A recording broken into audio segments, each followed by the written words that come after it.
బహుశా ఆంధ్రప్రదేశ్ చరిత్రలో తెలంగాణ ఆంధ్రప్రదేశ్ చరిత్రలో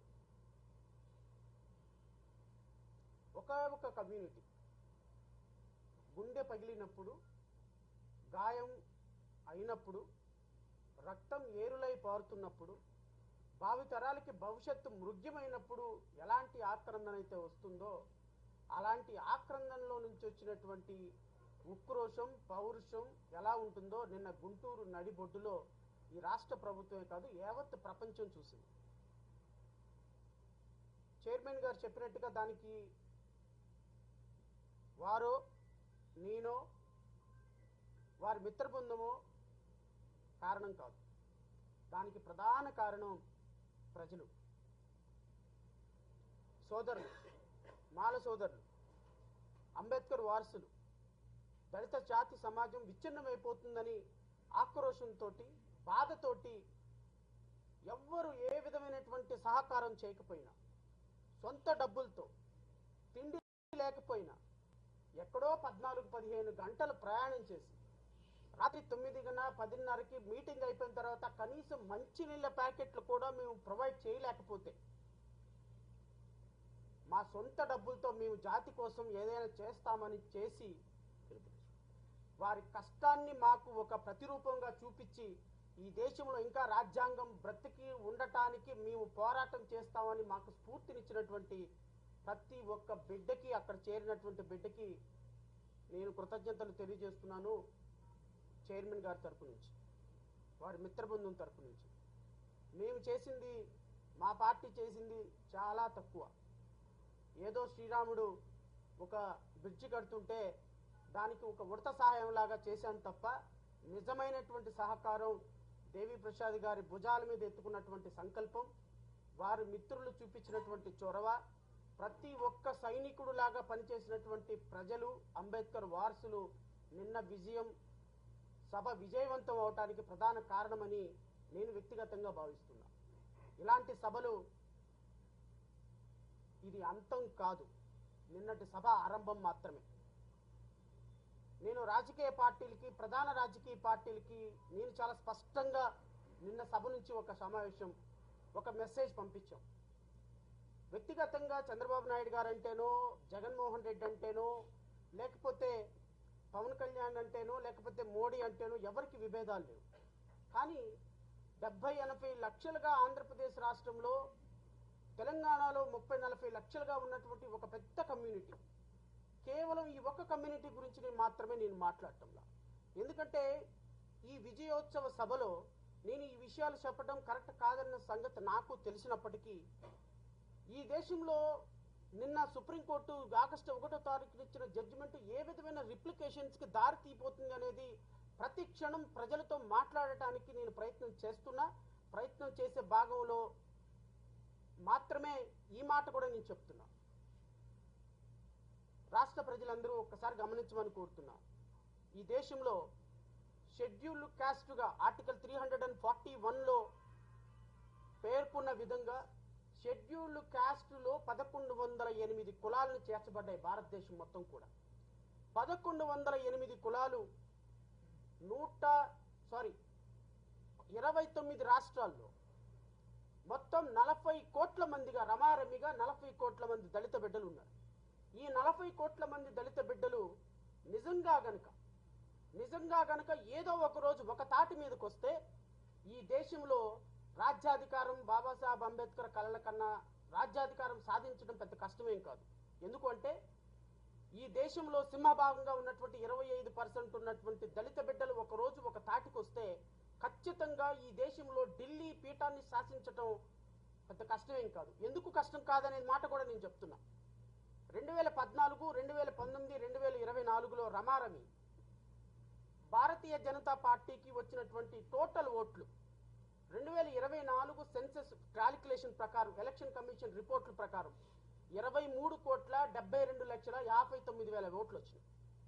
240 కాన్స్టిట్యున్సీలకి ఈ దేశంలో ప్రధానమంత్రి పీఠం అధిరోహించినటువంటి నరేంద్ర మోడీకి వచ్చిన ఓట్లు, Bharatiya Janata party and align గ్రూప్కి వచ్చినటువంటి ఓట్లు 23 కోట్ల మంది. 23 కోట్ల మంది ఓట్లేస్తే ప్రధానమంత్రి పీఠంలో కూర్చున్నారు.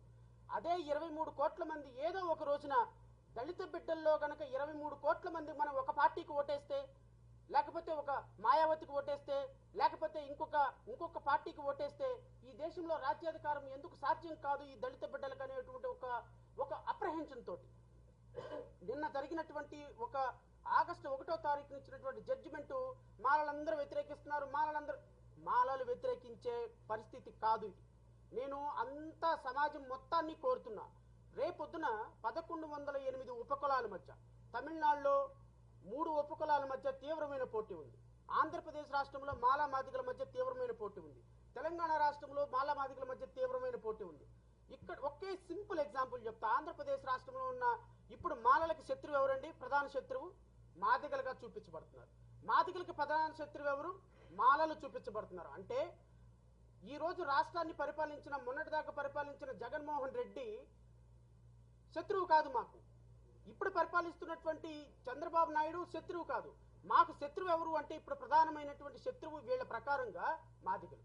మాదిగ సోదరులకు శత్రువులు ఎవరంటే మేము. అంటే మాలలకి మాదిగలకి శత్రువులుగా చేసి కమ్మారెడ్డి సోదరులు అనే వాళ్ళు శత్రువులు కాదు అని ఎలిమినేట్ చేసి భారతదేశం మొత్తంలో, ఈవెన్ తెలంగాణలో కూడా అదే పరిస్థితి. 2 కులాల మధ్య, ఈవెన్ తమిళనాడులో అదే పరిస్థితి, ఉత్తరప్రదేశ్లో అదే పరిస్థితి, మధ్యప్రదేశ్లో అదే పరిస్థితి, కేరళలో అదే పరిస్థితి, కర్ణాటకలో అదే పరిస్థితి.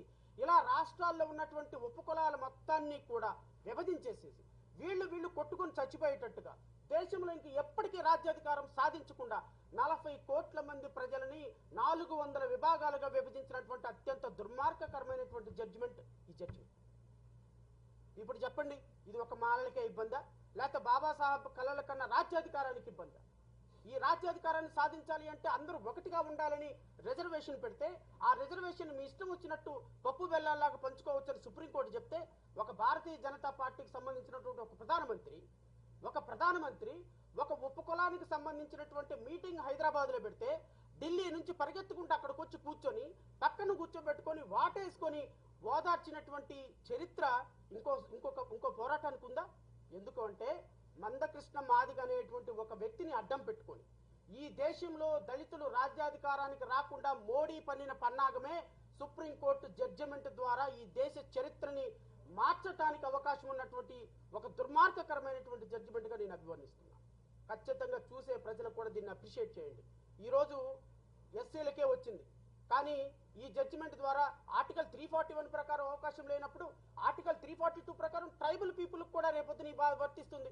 ఎరికల వాళ్ళు కొంచెం ముందుకెళ్లారు, యానాది వాళ్ళు ఇంకా తక్కువగా ఉన్నారని వాళ్ళ మధ్య రేపు విభజన తీసుకొస్తారు, వాళ్ళ మధ్య రిజర్వేషన్ తీసేస్తారు. సో మాలకి మాదిగకి 59 ఉపకులాలకే కాదు, భారతదేశంలో ఉన్న 1108 ఉపకులాలకి ట్రైబల్ పీపుల్ కూడా రేపొద్దున ఈ జడ్జిమెంట్ అనేది ఒక స్థిరాఘాతం కాబోతుంది అని ఒక మెసేజ్ ఇవ్వటం కోసమే మేము చేస్తున్నటువంటి ప్రయత్నం, ప్రసాద్ గారు చేస్తున్నటువంటి ప్రయత్నం. ఈ ప్రయత్నాన్ని అప్రిషియేట్ చేయండి.